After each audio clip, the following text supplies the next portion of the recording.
Hey you guys, welcome back to my channel. Today I have a super delicious cake recipe for you. I'm going to be making a fresh strawberry cake all from scratch. It's a really delicious recipe and super easy to put together, so I just wanted to share it with you. I do tons of cooking videos on my channel, baking, things like that, so definitely hit that subscribe button if you are interested. But let's go ahead and get into today's recipe.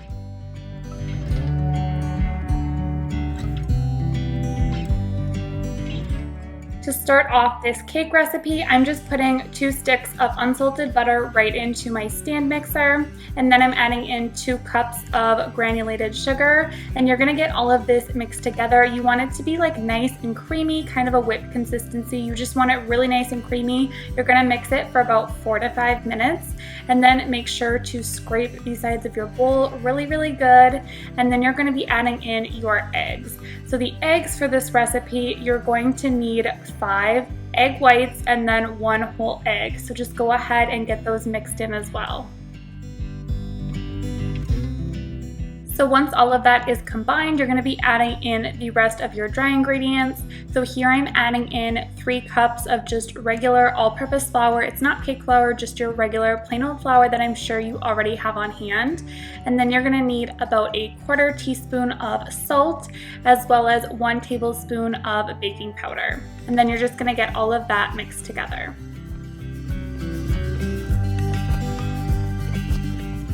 You're also going to want to add in about 1/2 cup of sour cream, and then you're also going to want to add in 2 teaspoons of vanilla extract. The recipe did also call for a teaspoon of almond extract, but unfortunately I did not have any on hand, so I just had to skip that, but definitely add that almond extract. It would totally add some really good flavor to this. And then go ahead and mix all of that together.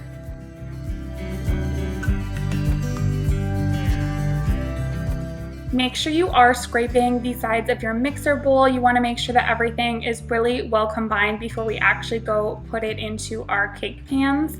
And this is what it should look like when it actually comes out. It's pretty thick and it tasted super good. I definitely tasted a little bit at this point. It was delicious. So now I am just greasing up my baking pans. I'm using 2 9-inch cake pans, and I like to line mine with either a little bit of aluminum foil, or sometimes I will use parchment paper, just depending on what I have on hand. I just cut it out to the size of the bottom of my pan, and then I am splitting up my cake batter and making sure that is divided evenly.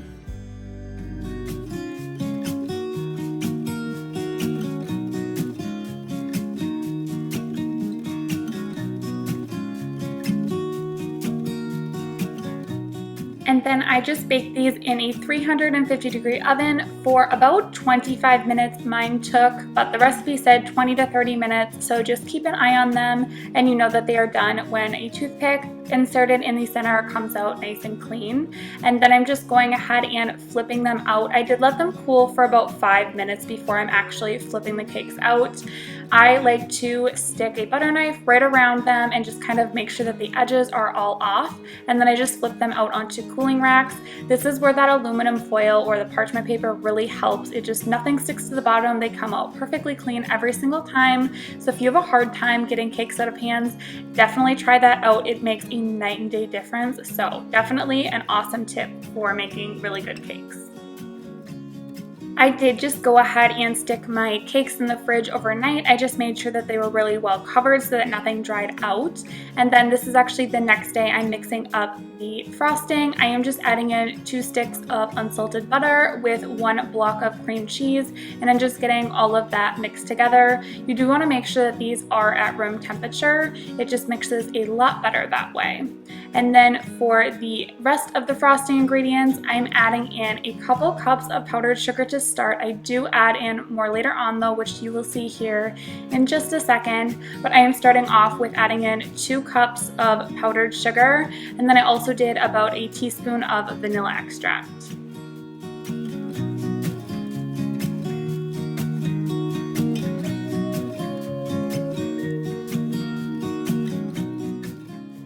So you already saw me add 2 cups of powdered sugar at the beginning. I added it gradually. I just kind of did it to taste. You can do a little bit more or a little bit less depending on the sweetness that you want. I would say 4 to 4.5 cups is going to make a pretty good sweet frosting, but you can just adjust it to your taste. I did end up adding in 4.5 cups for a little bit sweeter frosting. So now we are moving on to my favorite part, which is actually frosting and decorating the cake. I like to add a little bit of frosting to my actual cake stand so the cake doesn't move around. And then I am just adding a little bit of frosting onto the first cake, and this is going to be our first layer. I'm not making this perfect or anything. The one thing that I will say is I like to make sure to push some of that frosting over the edges so that when you go to actually frost the sides of your cake, it makes it way easier. So that's a little tip. And then since we're making a nice fresh strawberry cake, of course we need to have some fresh strawberries in there. So I just sliced up some fresh strawberries. I honestly couldn't tell you how many I did, but I did definitely do quite a few strawberries on this cake, and they were super, super delicious. So once I had all of these strawberries on there, I am just adding on the second cake here. So just make sure it's nice and centered, and then you're going to be basically just frosting the cake just like you did the first one.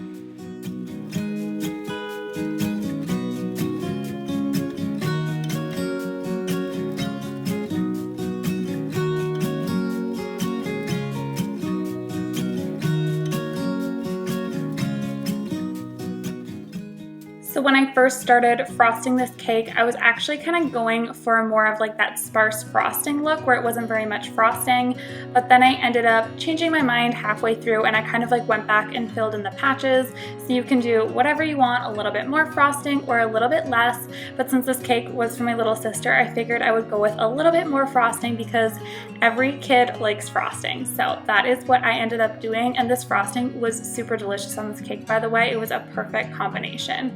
See, this is where you can kind of see I was smoothing it out, and then I did end up actually going back and filling in a lot of those patches.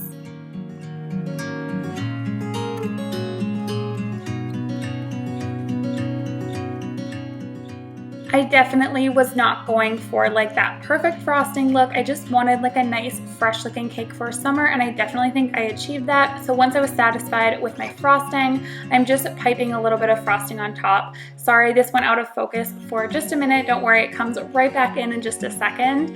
But I will actually have this frosting applicator below. It works so good. And then to top it off, I did add some more fresh strawberries. I just tried to kind of pick some out that were all about the same size so it looked symmetrical. And then I did decide to slice up some more strawberries and put it on the bottom. Again, I tried to find some that were pretty similar in size so that it looked pretty uniform.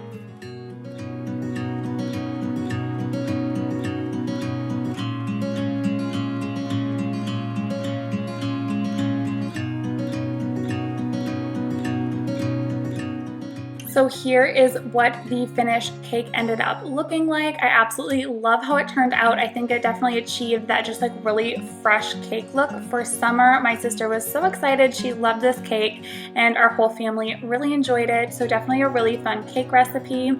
And then I'm about to show you what the inside looks like. It definitely looked really pretty with all those strawberries right in the center, but this was a really delicious cake recipe.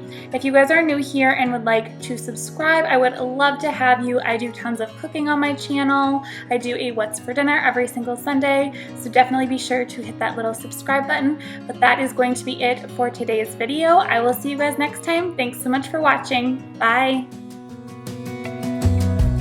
As a young girl, the fields were mine. We played hide and seek for hours, raised our shadows among the pines. So offshore, playful and free, without a care.